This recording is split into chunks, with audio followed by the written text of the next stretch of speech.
depending on 다음에 when에서부터 by whom까지가 depending on 다음에 when에서부터 by whom까지가 1번 위치에 들어간 완전한 문장 앞 1번 위치에 들어가 있는 부사 구의 역할을 하고요.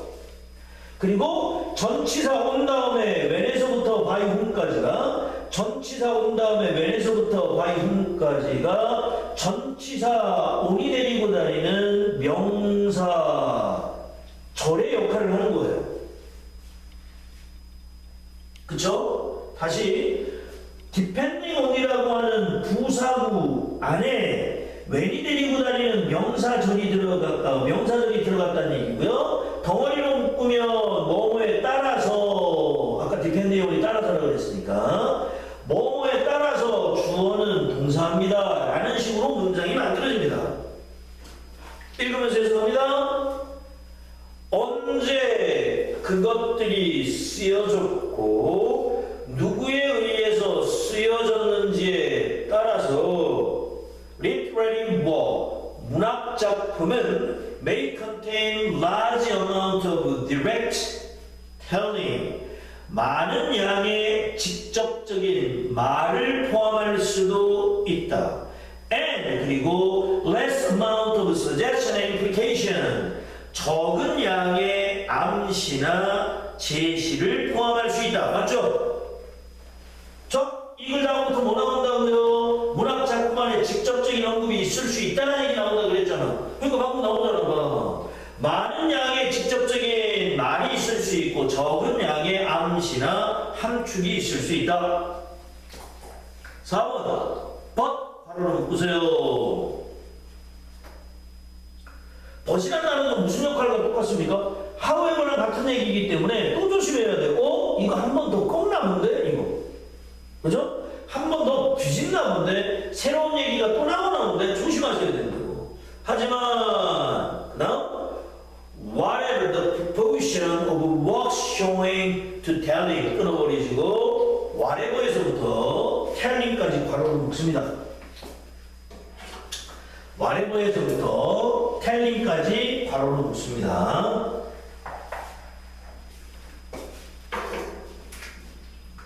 자, 우리 구문 딕셔너리 했던 거 나와요.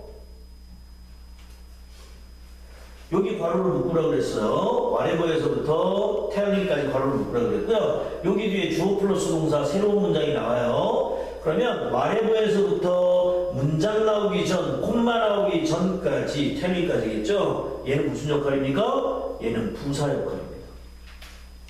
1번 위치잖아요. 그럼 머릿속에 뭐 지나가야 됩니까? 머릿속에 우리 지나가야 되는 거 있죠? 뭡니까?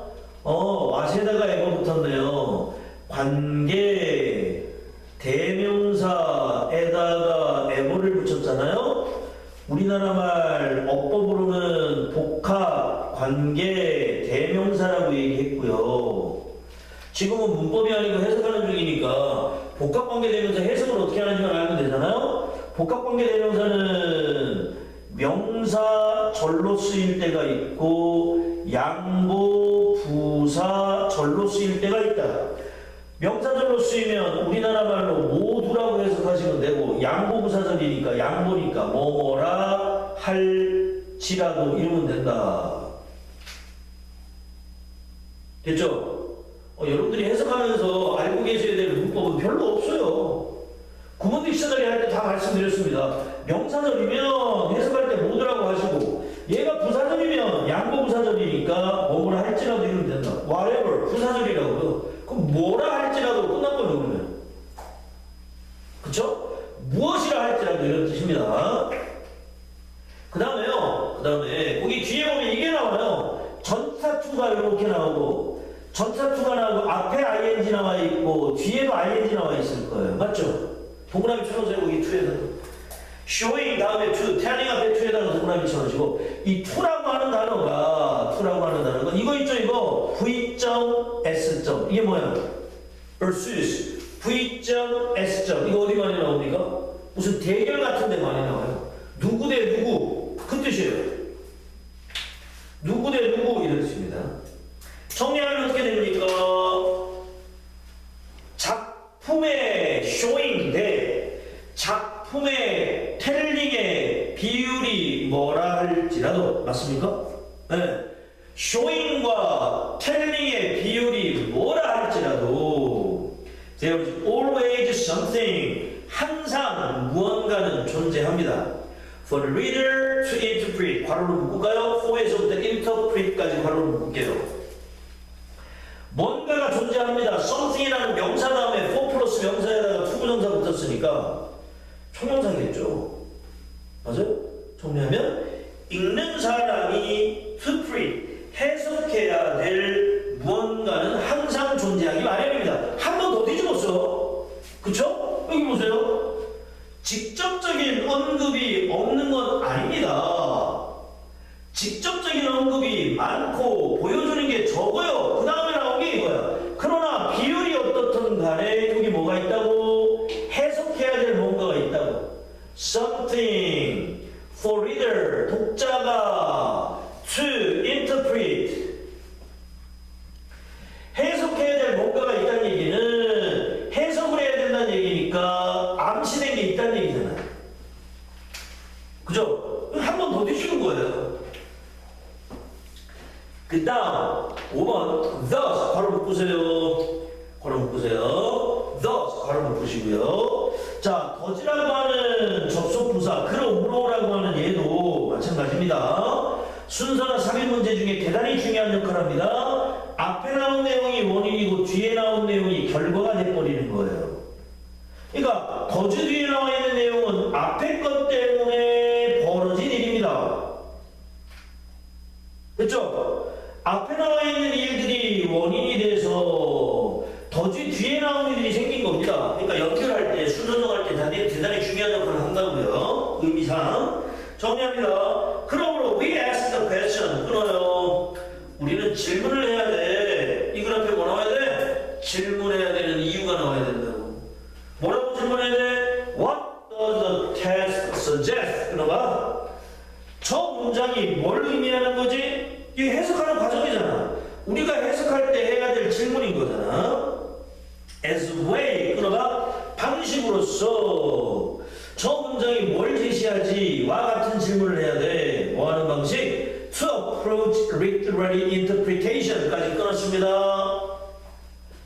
way 다음에 to에서부터 interpretation까지 괄호를 묶으세요. way 다음에 구문 딕셔너리 때 계속 했던 거. way가 명사니까 뒤에 있는 건 형용사 처리하면 될 것 같다. 붙여. way에다가 붙여. 문학적 해석에 접근하는 방식으로 문학적 해석에 접근하는 방식으로 다시 말해서 5번 문장은 해석에 접근하는 방식을 얘기하고 있는 거예요.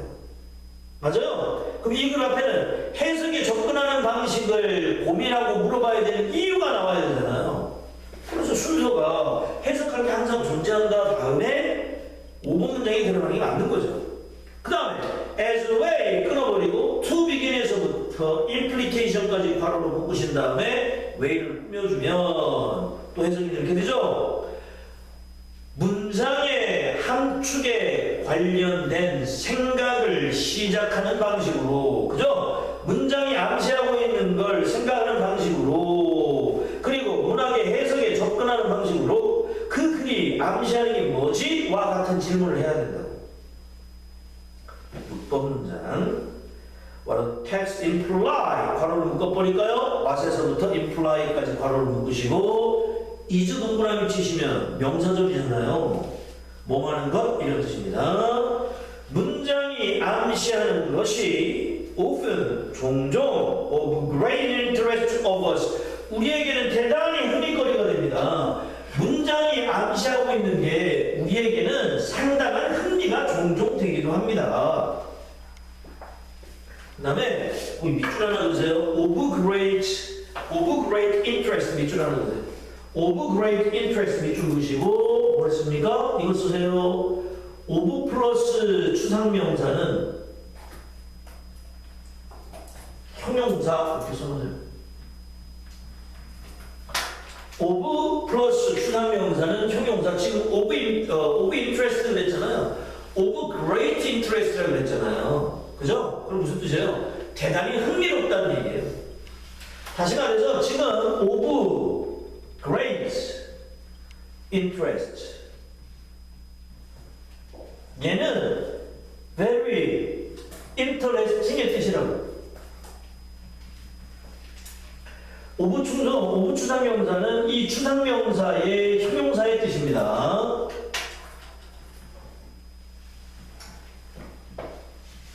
흔한 예로 of importance는 important의 뜻이에요.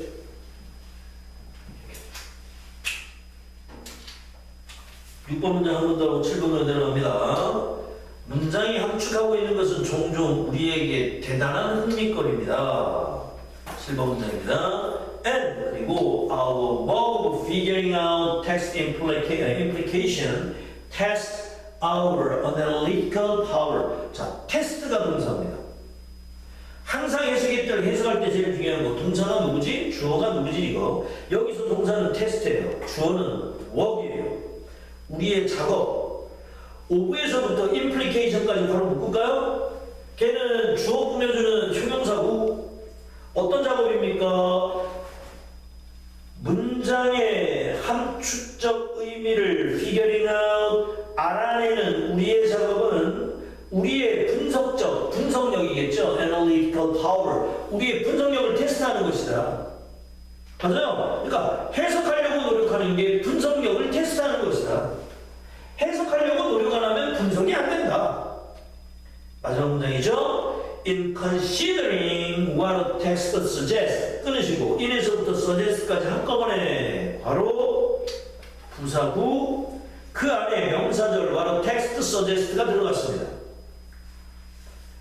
문장이 제시하는 것을 고려할 때, 생각할 때 이제 완전한 문장 나오죠. 주절 We gain practice 끊어버리고 우리는 기량을 얻게 된다. practice가 기량 능력이었습니다. In making sense of text 괄호를 묶으세요. in에서부터 text까지 덩어리로 앞에 있는 기량을 꾸며주네요. 문장을 이해하는 기량을 얻게 된다. 맞죠? 7번 볼까요? 암시, 결국에 암시한다라는 건 해석해야 되는 거고요. 그 다음에 이 해석하려는 노력을 통해서 의미를 직접적으로 언급하지 않았던 의미를 알아내는 능력이 생긴다. 이런 글입니다. 맞죠? 네, 다 했습니다. 자, 색깔펜 한번 꺼내볼래요? 색깔펜 한번 꺼내보시고요. 1번 문장으로 올라갑니다. 1번 문장으로 올라가면 suggest라는 단어가 나오고 explain이라는 단어가 나오잖아요. 1번 문장이죠. 밑줄 봐봐. suggest에다가 밑줄 그시고요. explain에다가는 네모 쳐보세요. explain에다가는 네모. 그리고 1번 문장 뒤에 가면 suggest와 같은 의미가 나오고 explain과 같은 의미가 나와. 맞죠? 그건 똑같은 표시해보시라고. suggest에다가는 suggest를 의미하는 데다가는 밑줄 그시고 explain을 의미하는 데다가 네모를 쳐보시라고. 그럼 어떻게 됩니까? 1번 문장에 imply는 suggest와 같은 개념이니까 밑줄이고 그 다음에 state boldly and directly까지 state their claim boldly and directly까지는 네모겠죠. 맞죠? 그 다음에 2번 문장에 가면 make that direct statement는 네모겠죠. 그 다음에 3번 문장에 가면 역시 direct statement, direct telling이라는 말이 나와요. 두 번째 줄에 맞죠? 그 네모겠죠. 그리고 뒤에 가면 suggestion and implication은 밑줄일 거고요. 그 다음에 4번 문장으로 가면 밑줄은 showing이고 네모는 telling이죠. 그 다음에 5번 문장에 가면 자 5번 문장 중요합니다. 5번 문장에 가면 question이라는 말이 나와요. 질문이라는 말이 나와요. 그 질문을 해야 된다. 그리고 그 질문 내용 큰 따옴표 하나 있는 What does the text suggest? 이거는 밑줄인 거예요. 암시하는 게 뭔지 알아내기 위해서 이런 질문을 해야 된다는 얘기가 되는 거니까. 그리고 5번 문장 두 번째 줄 맨 앞에 interpretation 해석이라는 것도 역시 밑줄인 거죠. 암시하고 있는 게 뭔지 알아내려고 하는 거니까. 그 다음 6번 문장에 보면 imply라고 하는 말 what a text imply라는 말 역시 밑줄일 거고요. 7번 문장에 implication 밑줄일 거고요. 그리고 중요합니다. 7번 문제 끝에 our analytical power 밑줄이에요. 우리의 분석적인 능력은 뭐와 관련이 있는 겁니까? 암시와 해석과 관련이 있는 거예요. 그 다음 8번으로 가시면 맨 마지막에 making sense of text라는 말이 나와요. making sense of text라는 말이 나오죠? 거기 밑줄. 그거 뭐예요? 해석하는 거예요. 되셨죠? 오케이. 자, 뒤로 가보시면 이 답이 왜 5번이 되는지가 보일 거예요, 아마. 그죠? 자, C번 가보세요. 뒤에 42페이지 선택지 C에 밑줄 그으세요. This broad generalization 밑줄 그으시고 however 바로 쳐놓으시고 이 그래프에 뭐 나와야 된다고? 보편적인 일반화가 나와야 되고 그리고 이 글 뒷부분부터 뭐가 나와야 된다고? 네, 구체적인 언급이 있을 수 있다는 얘기가 나오는 게 맞는 거예요. 그쵸? 그 다음 B로 가서 맨 앞에 벗에다가 바로 치시고 B의 맨 앞에 벗에다가 바로 치세요. 그러나가 나왔으니까 한 번 더 뒤집는 거예요. 맞아? 그러나가 나왔으니까 한 번 더 뒤집는 거고요. 그 다음에 B 뒷부분부터는 다시 무슨 얘기가 나옵니까? 해석이 필요하다는 얘기가 나와요. 맞죠? B 뒷부분에 다시 해석이 필요하다는 얘기가 나옵니다.